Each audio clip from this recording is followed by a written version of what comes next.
জলবায়ু পরিবর্তন হল পৃথিবীর জলবায়ুর দীর্ঘমেয়াদী পরিবর্তন, যা মানুষের কার্যকলাপ এবং প্রাকৃতিক কারণগুলোর জন্য ঘটতে পারে। এটি সাধারণত গ্রিনহাউস গ্যাসের বৃদ্ধির মাধ্যমে ঘটে, যা বায়ুমণ্ডলে তাপ সংগ্রহ করে এবং পৃথিবীর গরম হওয়ার কারণ হয়।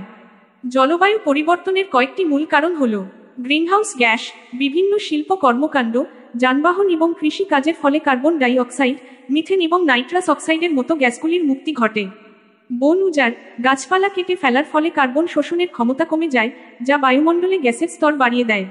শিল্প ও কৃষি, প্রধানত কয়লা, তেল এবং গ্যাসের ব্যবহার জলবায়ু পরিবর্তনে গুরুত্বপূর্ণ ভূমিকা রাখে।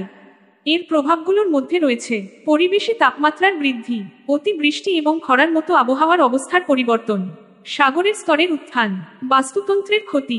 জলবায়ু পরিবর্তন মোকাবিলা করার জন্য আন্তর্জাতিক স্তরে বিভিন্ন চুক্তি ও উদ্যোগ রয়েছে, যেমন প্যারিস এগ্রিমেন্ট, যাতে বিশ্বের দেশগুলো একত্রে কাজ করে।